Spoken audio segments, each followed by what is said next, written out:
Hello नमस्कार प्यारे विद्यार्थियों, आप सभी का आपके अपने YouTube channel today current information पर स्वागत है। आज के इस सेशन में हम कक्षा 12 हिंदी का मॉडल पेपर 5 देखेंगे। 4 मॉडल पेपर हमने पिछली क्लास में देखे थे, जो इस चैनल पर प्लेलिस्ट में उपलब्ध है, आप वहां से जाकर देख सकते हैं। और उनकी पीडीएफ टेलीग्राम ग्रुप में डाल दी गई है। टेलीग्राम ग्रुप का लिंक इस वीडियो के डिस्क्रिप्शन में दिया गया है, आप वहां से टेलीग्राम ग्रुप ज्वाइन कर पीडीएफ प्राप्त कर सकते हैं। सेशन कुछ मोटिवेशनल लाइनों के साथ शुरू करते हैं कि मेहनत बताती है परिणाम कैसा होगा, वरना परिणाम तो बता ही देगा कि मेहनत कैसी थी। मेहनत हमेशा बता देती है पहले ही कि परिणाम कैसा होगा। आप आज जितनी मेहनत करोगे आपको वैसा ही परिणाम मिलेगा, और परिणाम आने के बाद आपको पता चल जाएगा कि आपने जैसी मेहनत की थी वैसे ही परिणाम मिला। इसलिए आज जोरदार मेहनत करें ताकि आपको है वो अच्छा परिणाम मिले। चलिए अपना सेशन शुरू करते हैं। आपके जो पेपर है वो 3.25 घंटे का रहने वाला है और 80 नंबर का बोर्ड का पेपर होगा और 20 नंबर आपके यहाँ से शतरंक भेजे जाएंगे। इस प्रकार प्रत्येक सब्जेक्ट है वो 100 नंबर का रहेगा। यहाँ आपके सामान्य निर्देश दिए गए हैं।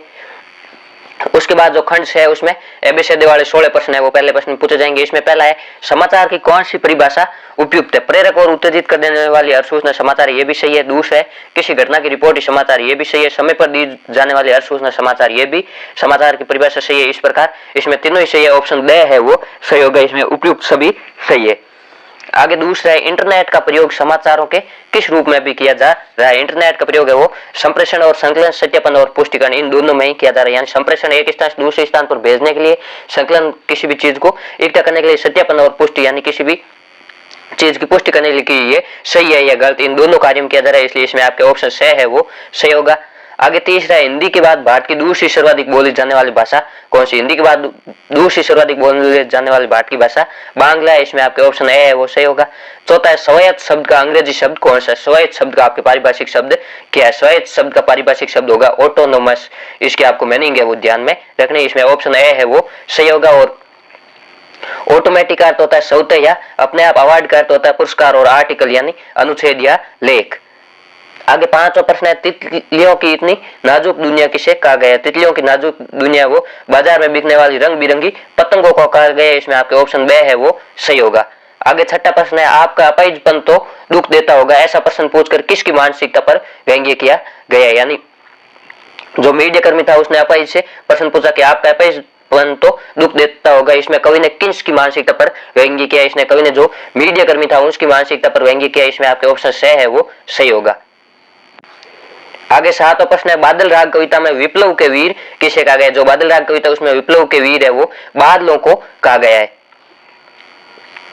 आगे आठवां प्रश्न है जेठ के 10 तपा बीत कर आषाढ़ के पहले पंखवाड़े में क्या दिखाई देता है। जेठ के 10 तपा यानी जेठ के प्रारंभ के 10 दिन अंतिम 10 दिन बीतने के बाद है वो आषाढ़ के पहले पंखवाड़े में नलों में खोलता हुआ गर्म पानी दिखाई देता है, इसमें आपके ऑप्शन द है वो सही है। आगे 9वां प्रश्न है अंधेरी रात चुपचाप आंसू बहा रही थी, इस पंक्ति का क्या अर्थ है। यानी इष्टबद्धता है वो लोगों को दबाने की चेष्टा कर रही थी, इसमें आपके ऑप्शन ए है वो सही होगा। 10वां प्रश्न है जाति प्रथा भारत में बेरोजगारी का प्रमुख और प्रत्यक्ष कारण बनी हुई है कैसे।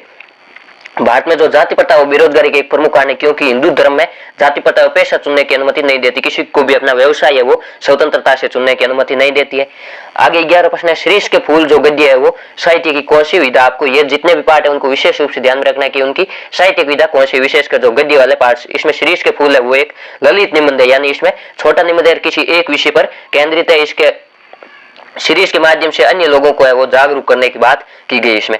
आगे 12वां प्रश्न है सिल्वर वेडिंग कहानी में कौन से जुमले चलते रहते हैं। सिल्वर वेडिंग कहानी में जो हुआ होगा और समहाउ इम्प्रॉपर, ये दो जुमले चलते रहते हैं। आगे 13वां प्रश्न है खंडर चबूतरे के पीछे पश्चिम में क्या स्थित है। जो खंडर चबूतरा था उसके पीछे पश्चिम में है वो प्रशासनिक इमारतें भी थी, सभा भवन भी था और ज्ञानशाला भी थी, इस प्रकार उपयुक्त सभी था, इसमें आपके ऑप्शन द है वो सही होगा। आगे 14 प्रश्न है लेखक का विद्यालय में विश्वास क्यों बढ़ने लगा। जो लेखक आनंद यादव था उनका विद्यालय में विश्वास क्यों बढ़ने लगा, क्योंकि शिक्षकों को अपनेपन के व्यवहार कारण, शिक्षकों ने उनके साथ अपनेपन का व्यवहार किया। दूसरा वसंत से दोस्ती कारण, वसंत जो क्लास का मॉनिटर था और सबसे होशियार विद्यार्थी था उससे भी उसकी दोस्ती हो गई थी। तीसरा है पढ़ाई में मन लगने के कारण भी उसका विद्यालय में विश्वास बढ़ने लगा, इसमें आपके उपयुक्त सभी सही होगा, ऑप्शन द है वो सही होगा। आगे 15वां प्रश्न है सिंधु घाटी सभ्यता है वो ताकत के बल पर शासित होने के स्थान पर किसे अनुशासित थी। यानी सिंधु घाटी सभ्यता वो किससे अनुशासित थी। सिंधु घाटी सभ्यता आपसी समझ से अनुशासित थी, इसमें आपके ऑप्शन स है वो सही होगा। आगे 16वां प्रश्न है लेखक के पिता ने उसकी पढ़ाई क्यों छुड़वा दी। लेखक के पिता ने उसकी पढ़ाई खेती का काम कराने के कारण छुड़वा दी, इसमें आपके ऑप्शन ब है वो सही होगा। इस प्रकार आपके 16 एबीसीडी वाले प्रश्न पूछे जाएंगे। आगे दूसरा प्रश्न है रिक्त स्थान से संबंधित है, इसमें आपके व्याकरण से संबंधित 6 रिक्त स्थान पूछे जाएंगे। इसमें पहला है आधुनिक भारतीय भाषाएं खाली जगह परिवार के। जो भारतीय भाषा है वो बहुरूपीय परिवार की है, जिसमें भारत और यूरोप की भाषाओं का है वो सम्मिलित समूह है। भारोपीय का अर्थ होता है भारत प्लस यूरोप, इसमें आपके सही उत्तर होगा भारोपीय। आगे दूसरा रिक्त स्थान है वाच्यार्थ पर आधारित अर्थ का बोध कराने वाली खालिज का शब्द शक्ति। वाच्यार्थ यानी जैसा कहा गया उसका वैसा का वैसा अर्थ बोध कराने वाली शब्द शक्ति अभिध शक्ति होती है। आगे तीसरा काव्य की शोभा बढ़ाने वाले गुण धर्मों को खालिज का कहते हैं। काव्य की जो शोभा बढ़ाते हैं उन्हें अलंकार कहा जाता है। चौथा प्रश्न है गारंटी शब्द का पारिभाषिक शब्द क्या होगा। गारंटी जिसका आपके हिंदी में अर्थ होता है प्रत्याभूति। पांचवा प्रश्न है जहां पर कारण नहीं होने पर भी कार्य होना पाया जाता है वहां कौन सा अलंकार होता है। यानी कोई कारण नहीं होता फिर भी कार्य हो जाता है, वहां पर आपके विभावना अलंकार होता है। जैसे बिना कानों के सुनना, बिना पैरों के चलना, इसमें आपके विभावना अलंकार होगा। आगे छठा है मेरा बेटा एकदम तो शेर है। वाक्य में कौन सी शब्द शक्ति है। इसमें आपके जो बेटा है उसमें शेर के लक्षण प्रकट हो रहा है, इसलिए इसमें लक्षणा शब्द शक्ति है। इस प्रकार आपके व्याकरण से संबंधित है 6 रिक्त स्थान पूछे जाएंगे। तीसरा प्रश्न है वो एपटित गद्या से संबंधित होगा, इसमें 6 प्रश्न पूछे जाएंगे और 6 नंबर का रहने वाला। इसमें जिंदगी के असली मजे उनके लिए नहीं है जो फूलों की छां के नीचे खेलते और सोते हैं, बल्कि फूलों की छां के नीचे अगर जीवन का कोई स्वाद छिपा है तो वह भी उन्हीं के लिए जो दूर रेगिस्तान से आ रहे हैं, जिनका कंठ सूखा हुआ है, होठ फटे हुए, सारा बदन पसीने से तर है। पानी में जो अमृत वाला तत्व है उसे वह जानता है, जो धूप में सूख चुका है वह नहीं, जो रेगिस्तान में कभी पड़ा ही नहीं। सुख देने वाली चीजें पहले भी थी और अब भी है। फर्क यह है कि जो सुख का मूल्य पहले चुकाते हैं और उनके मजे बाद में लेते हैं उन्हें अधिक स्वाद मिलता है। जिन्हें आराम है वो आसानी से मिल जाता है, उनके लिए आराम ही मौत है। जो लोग पांव भीगने के खौफ से पानी से बचते रहते हैं, समुद्र में डूब जाने का खतरा है, उन्हीं के लिए लहरों में तैरने का जिन्हें अभ्यास है मोती लेकर बाहर आएंगे। इसमें आपके पहला है उपयुक्त गद्यांश का उचित शीर्षक क्या होगा। इसका आपके शीर्षक है कर्म के फल या जीवन का महत्व। यानी जीवन का महत्व क्या है, जीवन में हमेशा कर्म करते रहना चाहिए, कर्म का क्या फल मिलता है। दूसरा रेगिस्तान में यात्रा करने से क्या कष्ट होता है। रेगिस्तान में यात्रा करने से कंठ सूख जाता है, होठ फट जाता है और सारा शरीर है वो पसीने से तरबतर हो जाता है। रेगिस्तान की यात्रा में कंठ सूख जाता है, होठ फट जाता है और सारा शरीर पसीने में तर हो जाता है। आगे तीसरा प्रश्न है जिंदगी का मजा कौन उठा सकता है। जिंदगी का मजा वही उठा सकता है जो सुख दुख में हमेशा समान रहता है। आगे चौथा प्रश्न है सुख देने वाली चीजों से अधिक सुख है वो किनको मिलता है। जो सुख प्रदान करने वाली चीजें उनसे अधिक सुख किनको मिलता है। सुख देने वाली चीजों से अधिक सुख उनको मिलता है जो पहले परिश्रम करके फिर सुख की कीमत चुकाता है। यानी पहले परिश्रम करते हैं और फिर सुख भोगते हैं, उन्हें सुख का अधिक आनंद मिलता है। जो सीधा जिनको जीवन में आराम मिलता है उनके लिए आराम ही मौत के समान होती है, ऐसा इस गद्यांश में बताया गया है। आगे पांचवा प्रश्न है पानी में स्थित अमृत वाले तत्व को कौन पहचानता है। जो पानी में अमृत वाला तत्व होता है उसको कौन पहचानता है। पानी में स्थित अमृत वाले तत्व को वही पहचानता है जो धूप में परिश्रम करते हुए सूख चुका है। यानी कर्म का फल है वही जानता है जो जिसने परिश्रम किया, जिसको मुफ्त में मिला वह कर्म का महत्व नहीं जानता है। आगे छठा प्रश्न है फूलों की छां के नीचे खेलने और सोने का क्या तात्पर्य। यानी फूलों के छां के नीचे खेलने और सोने का क्या तात्पर्य। इसमें आपके होगा फूलों की छां के नीचे खेलने और सोने का तात्पर्य बिना कठोर परिश्रम के आसानी से सुख भोगना। यानी कोई परिश्रम किए बिना सुख का भोग लेना या कोई वस्तु है वो मुफ्त में मिलना, उसे कहा जाता है फूलों की छां के नीचे खेलना और सोना। इस प्रकार आपके एपटित गद्यांश से 6 प्रश्न पूछे जाएंगे जो सीधे के सीधे भाषा से संबंधित होंगे। इसमें आपके एक इसका शीर्षक लिखना होगा। शीर्षक आपको पहले गद्यांश को समझकर फिर आपको देखना है कि ये किस पर आधारित है, उस पर आपको शीर्षक लिखना। शीर्षक हमेशा 3 से 4 शब्द से अधिक नहीं होना चाहिए।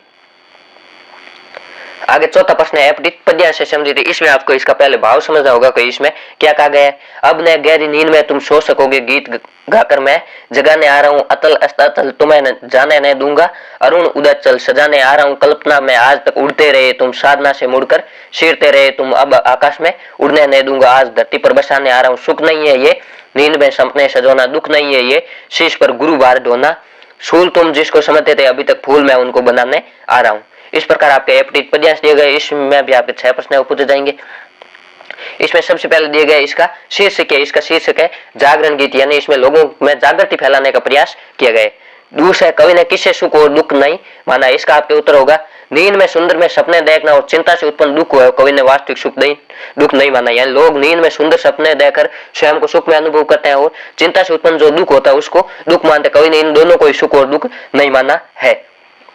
आगे तीसरा फूल और फूल से कवि का क्या आशय। फूल और फूल का आशय और सुंदर सुख में स्थिति, यानी जीवन में सुख का आना, और फूल का आशय अति कष्टदायक स्थिति या बाधक स्थिति। फूल हमेशा बाधक प्रतीक होता है और फूल है वो सुखद अनुभव का प्रतीक होता है। आगे चौथा प्रश्न है कल्पना में आज तक उड़ते रहे तुम। इसमें कवि ने किन लोगों पर आक्षेप किया है। कल्पना में आज तक उड़ते रहे इस पंक्ति में कवि ने किन लोगों पर व्यंग्य किया है। इस पंक्ति में कवि उन लोगों पर व्यंग्य किया है जो जीवन की कठोर वास्तविकता से बेखबर है और कोरी कल्पना और सपनों की दुनिया में खोए हुए रहते हैं। आगे 5वां प्रश्न है, अरुण उदाचल सजाने से क्या आशय? इसका आपके उत्तर होगा, जिस प्रकार अस्ताचल के बाद उदाचल पर अब फैलती है, उसी प्रकार जीवन में निराशा के बाद आशा का संचार करो, तभी जीवन मार्ग प्रशस्त हो सकेगा। यानी प्रत्येक सूर्यास्त के बाद सूर्योदय हमेशा होता है, उसी प्रकार जीवन में निराशा के बाद है वो आशा का संचार करो, तभी जीवन का मार्ग है वो प्रशस्त होगा। आगे 6वां प्रश्न है, कवि लोगों को क्यों जगाना चाहता है? इसका आपके उत्तर होगा, कवि लोगों को इसलिए जगाना चाहता है ताकि मनुष्य में गतिशीलता आ सके और वह प्रगति के पथ पर आगे बढ़ सके। यानी कर्म का फल प्राप्त करे और कर्म करने पर कर्म के पथ पर आगे बढ़ सके। इस प्रकार आपके इस पद्यांश से 6 प्रश्न पूछे जाएंगे। इसका आपको भाव समझकर फिर इसका उत्तर है वो लिखना है। आगे खंड 2 है, इसमें आपके लघुत्तरात्मक प्रश्न दिए होंगे। इसका उत्तर आपको 40 शब्द 3 से 4 लाइन देना है। प्रत्येक प्रश्न आपके 2 नंबर का रहने वाला है। इसमें 5वां प्रश्न है, बीट रिपोर्टिंग और विशेषीकृत रिपोर्टिंग में मुख्य अंतर क्या है? बीट रिपोर्टिंग में संवाददाता का उस क्षेत्र के संबंध या विषय में सामान्य जानकारी और रुचि होना पर्याप्त है, जबकि विशेषकर रिपोर्टिंग में विशेष जुड़ी घटनाओं, मुद्दों, समस्याओं बारीकी से संश्लेषण विश्लेषण होता है। जो बीट रिपोर्टिंग होती है उसमें किसी पत्रकार को किसी विषय के बारे में यदि सामान्य जानकारी और रुचि है तो भी चल जाता है, लेकिन जो विशेषीकृत रिपोर्टिंग होती है उसमें जो पत्रकार होता है उसको उस क्षेत्र से जुड़ी सभी घटना, मुद्दों और समस्याओं का बारीकी से संश्लेषण विश्लेषण करने की समझ होनी चाहिए। पत्रकार को उस विषय की विशेष जानकारी होनी चाहिए, नहीं तो किसी भी समस्या का समाधान नहीं निकलता। विशेषकर रिपोर्टिंग वाला जो पत्रकार होता है उसको किसी विषय की विशेष जानकारी होनी चाहिए, यानी कोई विषय के हर पहलू की उसको जानकारी होनी चाहिए। जैसे कि कोई खेल से संबंधित पत्रकारिता कर रहा तो उसके खेल के हर नियमों का ध्यान होना चाहिए, खेल का जो पिछला इतिहास है उसको ध्यान होना चाहिए कि आज तक किस टीम से किस खिलाड़ी ने कितने रन बनाए और अधिक रन किस खेल में बनाए थे। ये आपके विशेषीकृत रिपोर्टिंग और बीट रिपोर्टिंग में अंतर होता है। आगे 6वां प्रश्न है, ग्रिड प्लान किसे कहते हैं? आधुनिक शहर नियोजन में कौन से शहर है वो ग्रिड शैली के शहर है? जिस शहर या नगर के नियोजन वहां की सड़कों की बनावट सीधी या आडी होती है, वास्तुकार या वास्तुशास्त्री उसे ग्रिड प्लान कहा जाता है। यानी जहां प्लस का चिन्ह बनता है, प्रत्येक सड़कें एक दूसरे को समकोण पर काटती है, वहां उसे ग्रिड प्लान कहा जाता है। ग्रिड प्लान की नगर नियोजन है वो मूनजोदड़ो मिसाल मूनजोदड़ो जो सभी सड़कें वो ग्रिड प्लान बनी हुई। वर्तमान में ब्रासीलिया, चंडीगढ़ और इस्लामाबाद है वो ग्रिड शैली के शहर है। परकोटे के भीतर बना जयपुर शहर भी ग्रिड शैली से बना हुआ शहर है। आगे 7वां प्रश्न है, कविता से लगाव के बाद लेखक को अकेले रहना क्यों अच्छा लगने लगा? पहले लेखक को अकेलापन खटकता, लेकिन जब उसको कविता से लगा हुआ यानी उसको कविता गाने में आनंद आने लगा, तब उसको अकेलेपन में रहना अच्छा क्यों लगा? लेखक को कविता के साथ खेलते हुए अकेलेपन से अब कोई ऊब नहीं होती थी, लेखक अपने आप से ही खेलने लगा। उल्टा अब तो ऐसा लगने लगा जितना अकेला रहे उतना ही अच्छा होगा, जैसे कविता है ऊंची आवाज में गाई जा सकेगी। लेखक सोचता है कि अब जितना अकेला रहेंगे उतना ही अच्छा है, क्योंकि अकेलेपन कविता ऊंची आवाज में गाई जा सकेगी, किसी तरह अभिनय किया जा सकेगा, कविता गाते गाते थुई थुई करके नाच भी सकेगा। इसलिए अकेलापन लेखक को अच्छा लगने लगा ताकि वह कविता का अच्छी तरह अभ्यास कर सके। आगे 8वां प्रश्न है, मीडिया द्वारा कमजोर व्यक्ति को बुलाने के पीछे उद्देश्य क्या है? जो मीडिया कर्मी है वो कमजोर व्यक्ति को मीडिया या जो पत्रकारिता रूम होता है उसमें बुलाने का उद्देश्य क्या है? वर्तमान काल में दूरदर्शन के संचालक और मीडिया वाले स्वयं को बहुत ताकतवर मानते हैं। वे सोचते हैं कि हम जैसा चाहे वैसा कार्यक्रम दर्शकों को दिखा सकते हैं, किसी दुर्बल और कमजोर अपंग को सम्मान दिला सकते हैं और उसे दूरदर्शन पर लाकर सबकी सहानुभूति दिला सकते हैं। संवेदनहीन मीडिया कर्मियों की दूषित मनोवृत्ति और व्यापारिक नीति का उद्देश्य यानी वो किसी कमजोर व्यक्ति की कमजोरता या उसकी दुर्बलता, अपंगता को बेचकर पैसे कमाना चाहता है और दर्शकों की तरफ से सहानुभूति जीतना चाहते हैं।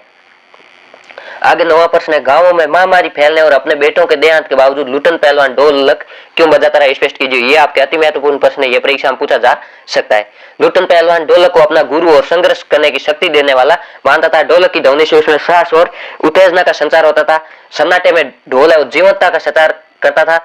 इसी कारण गांव में महामारी फैलने और अपने बेटों के देहांत के बावजूद भी जीवन में हिम्मत बनाए रखने के लिए लुटन पहलवान है वो ढोलक बजाता रहा। यानी गांव के जो सभी लोग थे उनमें आशा का संचार हो सके और उनको भी हिम्मत मिल सके कि लुटन पहलवान के बेटों का निधन हो गए, फिर भी ये ढोलक बजा रहे तो हम भी है वो पुनः नया जीवन शुरू कर सकते हैं।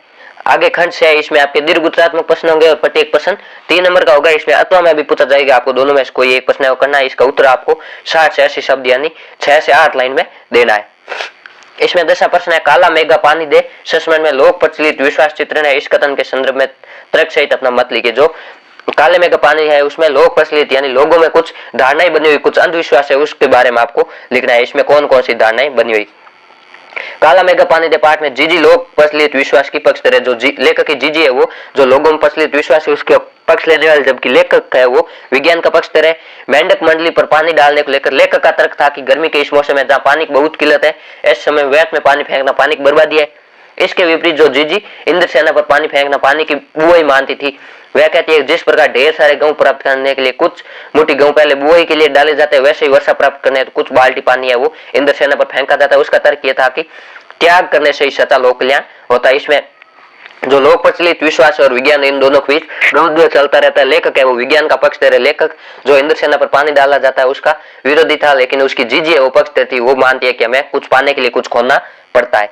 इसके तो हमें भक्तिन की बेटी पर पंचायत द्वारा जबरन पति थोपा जाना एक दुर्घटना नहीं बल्कि विवाह के संदर्भ में स्त्री के मानव अधिकार या स्वतंत्रता को कुचलते रहने की सदियों से चली आ रही सामाजिक परंपरा का प्रतीक है। कैसे जो भक्तिन की बेटी थी उस पर पंचायत ने जो उसके चाचे के बेटे भाई था उसके साले को जबरन पति के रूप में सौंप दिए गए थे। इसमें बताया गया कि ये विवाह के संदर्भ में स्त्री के मानव अधिकार या उसका स्वतंत्रता को हमेशा दबाया जाता है और उसका विवाह बिना किसी इच्छा के अन्य पुरुष के साथ किया जाता है। इसमें आपको लिखना है भक्तिन की विधवा बेटी के साथ उसके ताऊ के लड़के के साले ने जबरदस्ती की थी, उसे जबरन अपने साथ कोर्ट में बंद कर दिया था। तब गांव की पंचायत में लड़की की इच्छा के अनिच्छा के बावजूद यानी लड़की की इच्छा नहीं थी उस तितरबाज युवक के साथ बांध दिए गए और पत्नी पत्नी की तरह रहने का निर्णय सुनाए गए। इस घटना को स्त्री का सम्मान और अधिकार कुचलने वाली मानकर कहा जा सकता है कि स्त्रियों के साथ हमेशा ऐसी परंपराएं चली आ रही है जो कि स्वतंत्रता और मानव अधिकारों का उल्लंघन है, ये उनके विशेष अधिकारों के खिलाफ है।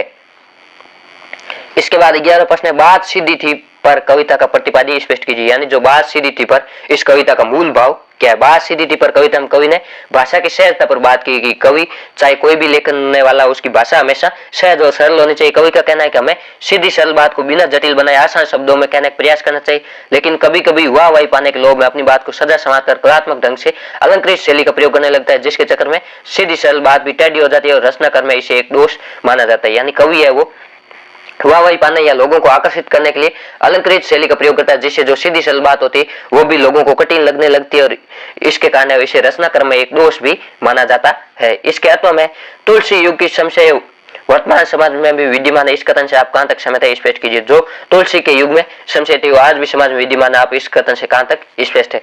तुलसीदास की तत्कालीन स्थिति और आज की वर्तमान दोनों परिस्थितियों में जातिगत समस्या है वो बहुत ही जटिल और बड़ी समस्या है।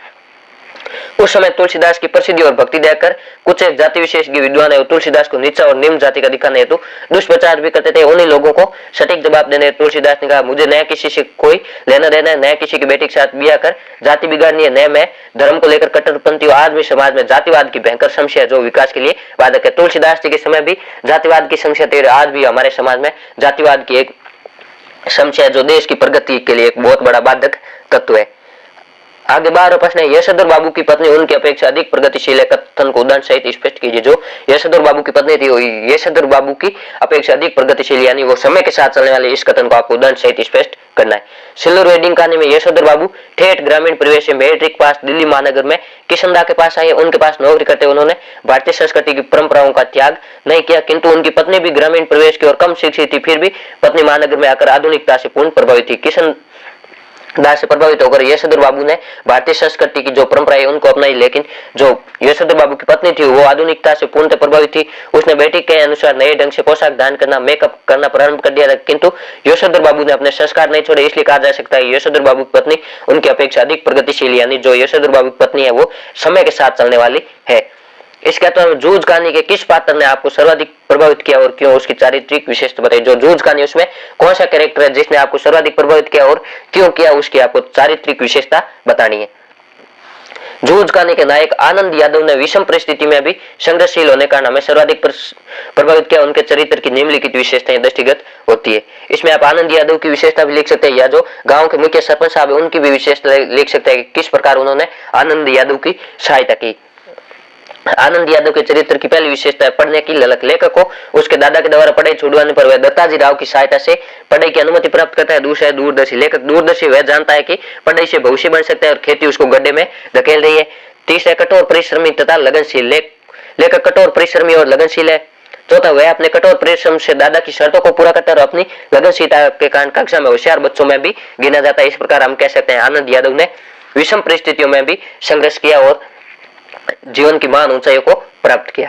आगे 13वां प्रश्न है ये आपके कवि और लेखक परिचय सम्मिलित है। इसमें एक कवि उसके अथवा में एक लेखक का परिचय आपसे पूछा जाएगा। उसमें आपको व्यक्तित्व और कृतित्व दोनों लिखना है, यानी उनका जन्म कब हुआ और कहाँ हुआ और निधन कब हुआ, फिर उनकी जो भाषागत विशेषता है वो कौन सी है, उनकी प्रमुख रचनाएं कौन सी है? इसमें दिया गया शमशेर बहादुर सिंह के व्यक्तित्व एवं कृतित्व का परिचय दीजिए।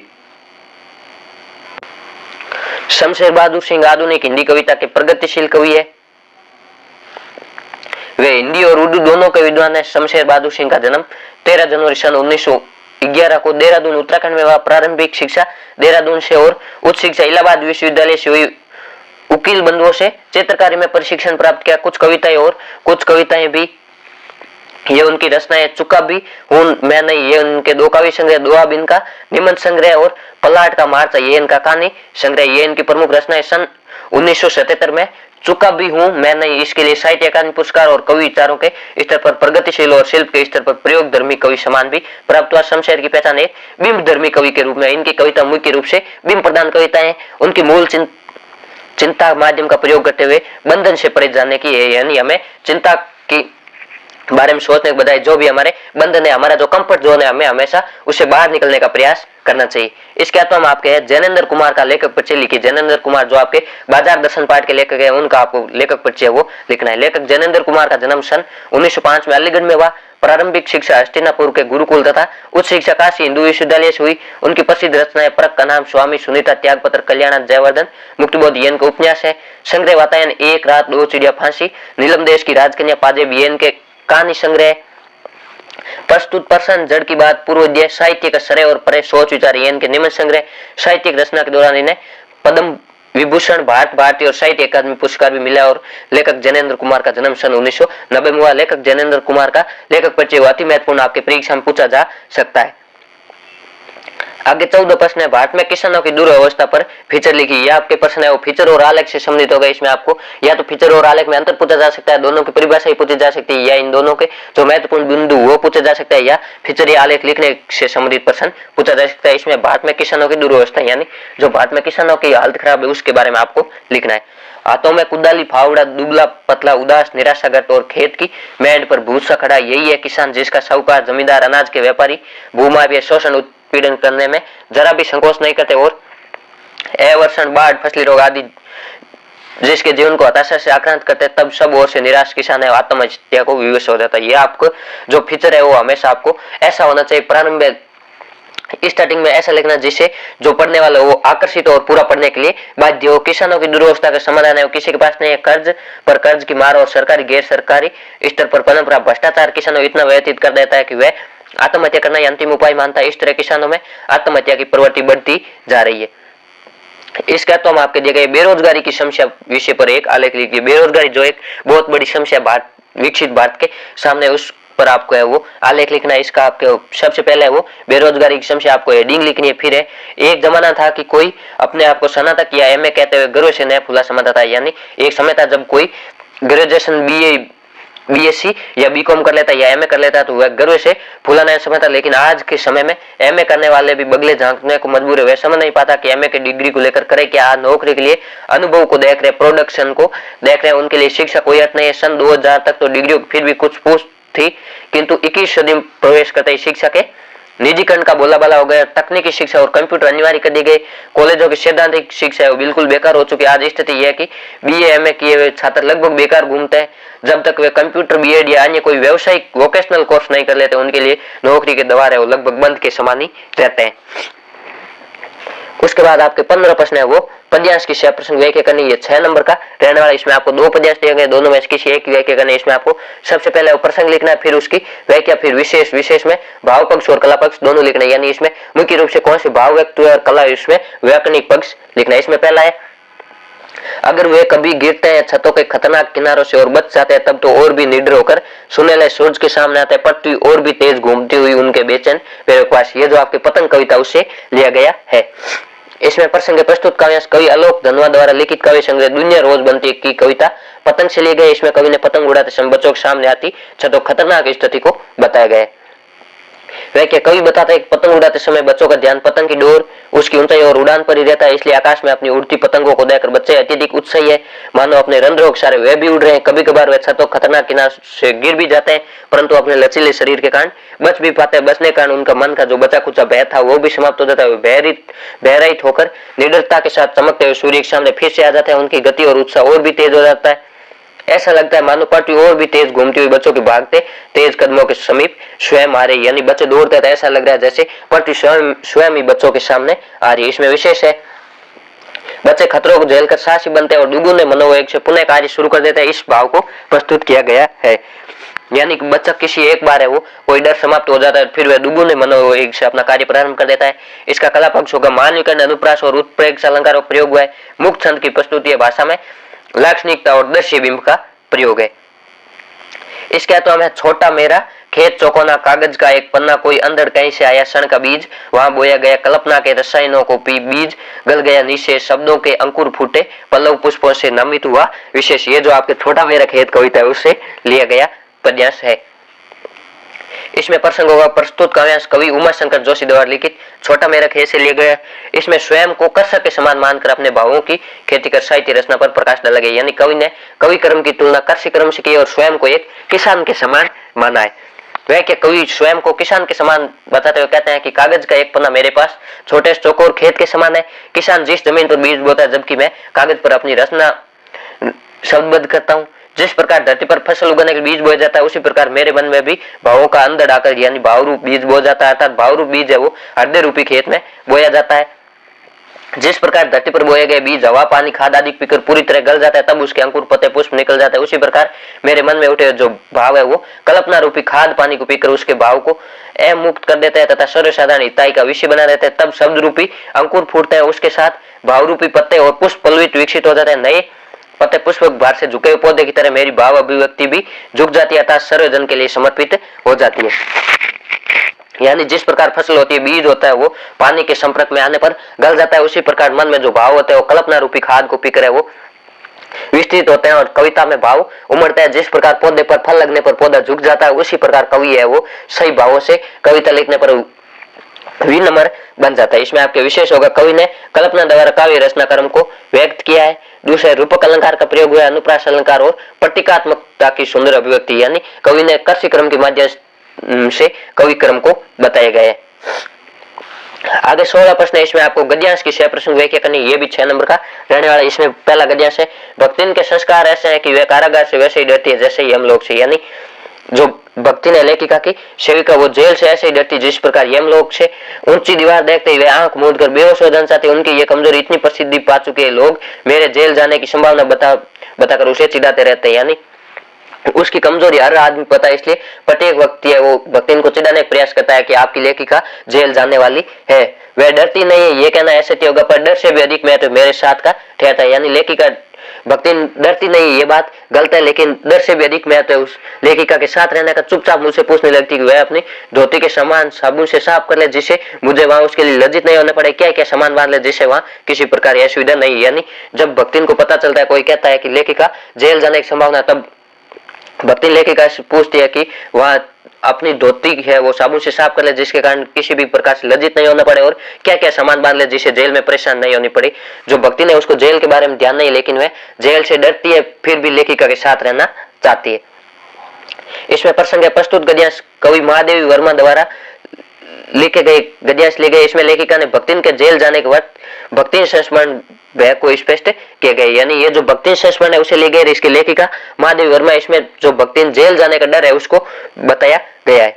वह क्या लेखिका बताती है भक्तिन को प्रारंभ से ऐसे संस्कार मिले हैं कि वे कारागार या जेल जाने के नाम से डरती है। उनका यह डर इतना ज्यादा फैल गया है कि जैसे कारागार न होकर यमलोक जाना हो, कारागार की तरह ऊंची दीवारें देखती हुए आंखें मूंद कर बेहोश हो जाना चाहते। उसके इस डर को लोग कभी जान गए थे, इसलिए अभी उस बात के चिढ़ा देते हैं कि लेखिका भी स्वतंत्रता आंदोलन के कारण जेल जाएगी। ऐसा नहीं, वह डरती नहीं थी, पर इस डर से अधिक महत्व इस बात का था कि उसे लेखिका के साथ ही रहना, फिर चाहे जेल में भी क्यों रहना पड़े। यानी भक्ति ने हर समय लेखिका के साथ रहना चाहती थी।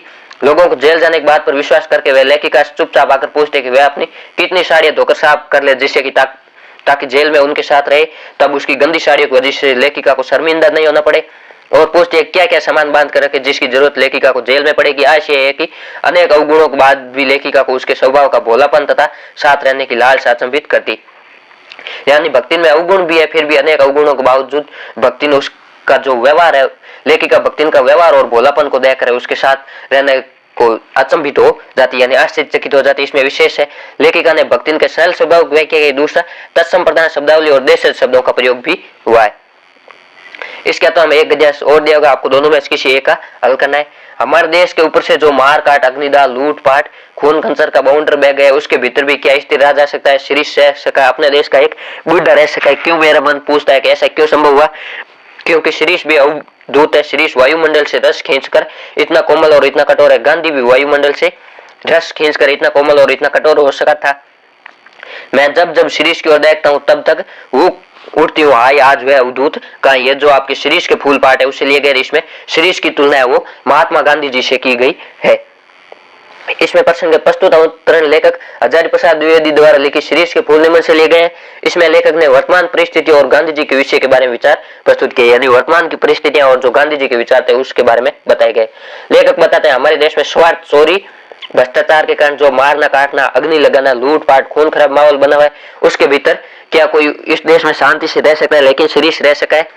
शिरीष की भांति अपने देश का एक बुढ़ा रह सकता है। कहने है कि ऐसी परिस्थितियों में जब देश में स्वतंत्रता और विभाजन को लेकर अस्थिरता फैली हुई थी, तब भी गांधी जी ऐसे ही कर्मयोगी थे जिन्होंने अहिंसा और शांति से मार्ग निकाला था। लेखक कहता है जिस प्रकार स्वयं के अस्तित्व को बनाए रखने के लिए शिरीष है वायुमंडल से रस या नमी खींचकर कोमल और कठोर दोनों वटियों को धारण किया, उसी प्रकार गांधी जी भी हृदय से सभी के लिए कोमल थे। हृदय से सभी के लिए कोमल, लेकिन नियमों को निभाने में कठोरता से पालन करते। गांधी जी हृदय से कोमल थे लेकिन नियमों का पालन कठोरता से करते थे, नियम पालन में शक्ति बढ़ते थे।